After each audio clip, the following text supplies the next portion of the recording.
I was a little girl, I had an imaginary friend. I called him Mr. Paperbag. 4 years old, I moved with my parents to a small town in Connecticut. I didn't have any friends there, and my parents couldn't accompany me because of busy work. I was lonely, and then I started imagining some non-existent partners. That's when Mr. Paperbag appeared. He was tall and always wore a black suit. I couldn't see his face because he had a linen paper bag on his head, and that's why I called him Mr. Paperbag. There were 2 holes in the paper bag. I guess Mr. Paperbag was looking at me through the holes, but I couldn't see his eyes through them. Mr. Paperbag never talks, but he was willing to play every game with me, even the stupid ones. He stayed with me for many years, even after I entered elementary school. I could still see him when I played games with my friends in school. I could sometimes see him standing alone in the corner, but he never interrupted me. As I grew older, my life was full of new things.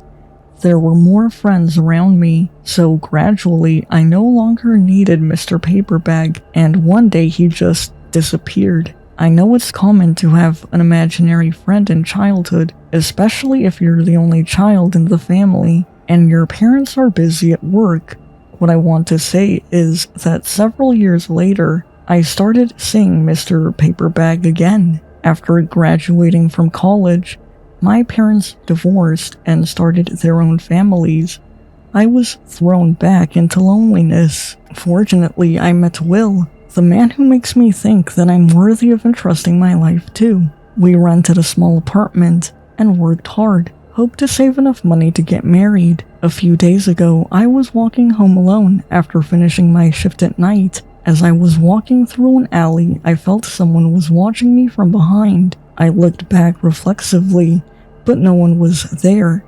However, the feeling of being peeped was so obvious that it made my skin crawl. I became more alert, paying close attention to the sounds around me, but except for my footsteps, everything was dead silent. Suddenly, a cat screamed from behind me, which scared me half to death. I turned around immediately and found a vague figure in the dim light. Even though it has been many years, I still recognized it was Mr. Paperbag, or maybe just a pervert disguised as that. I quickened my pace and secretly prayed he would not catch up with me. Fortunately, nothing happened. Do you feel like there's someone else? While eating breakfast, Will asked. No, why? I asked as I drank my coffee. I don't know. I thought I saw someone when I went to the bathroom last night. Will was confused. Have you checked around? I suddenly remembered the weird man I met. Yes, but found nothing. Will answered. Maybe we're overreacting? I smiled and kissed him, then went out to work. I saw that weird man again, this time in our apartment. When I got up in the middle of the night to drink water, I saw him in the kitchen. I screamed immediately, but no sound came out of my throat, as if someone had choked me or taken the sound out of my mouth. My body was frozen in place, but it's not that I don't want to move. I can't. The man slowly walked towards me, pointing at a knife on the counter. I tried to see his eyes through the hole in the paper bag, but all I saw was darkness. I closed my eyes and accepted my fate helplessly. That was the only thing I could do. Suddenly, the light was turned on. I opened my eyes again, and the weird man had disappeared. What are you doing, hon? Will asked worriedly. I cried in Will's arms, telling him over and over that I had just seen someone in the kitchen. So where did he go?